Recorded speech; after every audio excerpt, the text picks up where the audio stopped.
Patrick Rasel অষ্টাদশ শতাব্দীর শেষ ভাগে এসেছিলেন আজকের চেন্নাই, তৎকালীন করমণ্ডল প্রদেশের আলেপ্পো।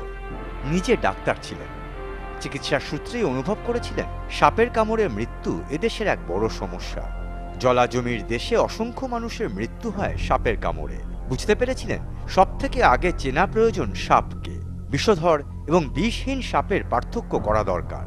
চিকিৎসক তো বটেই, একই সঙ্গে তিনি ছিলেন প্রকৃতিপ্রেমী এবং উদ্ভিদবিদ্যা বিশারদ।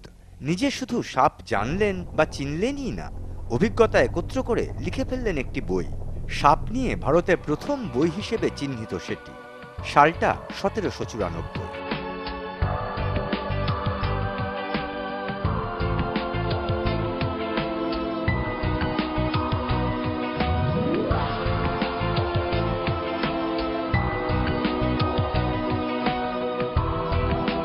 জলে সামুদ্রিক যে সাপ হয় তখনকার দিনে 1796 বা ওই তার আগের পিরিয়ডগুলোতে যে ধরনের মোস্টলি সাপ পাওয়া যেত জলে, তাদের উপরে পুরো বইটা। বিশাল সাইজের এই বই ছাপা হয়েছিল মাত্র 100টি, তার মধ্যে ভারতে আছে মাত্র একটি। সেই বইটি খুঁজে পেয়েছেন বইপ্রেমী তুষার মজুমদার। অ্যাকচুয়ালি আমি একজনের বাড়িতে গেছিলাম একটা অন্য কাজে, তারপর হঠাৎ করে এই বইটা আমার চোখে পড়ে গেল।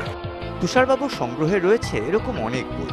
বাবা ইন্দ্রনাথ মজুমদারের নামাঙ্কিত গ্রন্থাগারে রাখবেন অমূল্য এই সংগ্রহ। লাইব্রেরি করছি, মানে পার্সোনাল একটা, আমার বাবার নামে ইন্দ্রনাথ মজুমদারের নামে একটা লাইব্রেরি করছি। তো তার অনেক কাজ অনেক দূর এগিয়েছে, ভাবছি এটাকে তার মধ্যে কালেকশনের মধ্যে ঢুকিয়ে দেবো দেখে। কেন এসব বইতে এখনকার দিনে আর কেউ চোখে দেখবে না, পাবেও না। সব জিনিস বেচে দিয়ে হয়তো বিদেশ চলে যাবে, এসব বই দেশে থাকে না। ইতিহাস সংরক্ষণে আমরা বরাবরই উদাসীন, তবু তারই মধ্যে প্রাচীন সময়কে বোঝার চেষ্টা করে যাচ্ছেন তুষার মজুমদারের মতো কয়েকজন। এটাই হয়তো আশার কথা।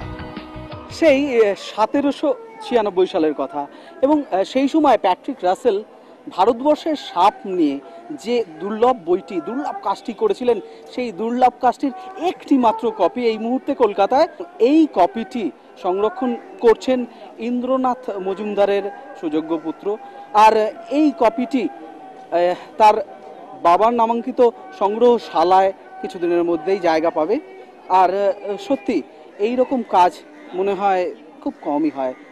ক্যামেরায় সমীরণ গুহর সঙ্গে প্রসূন বিশ্বাস, তারা টিভি, কলকাতা।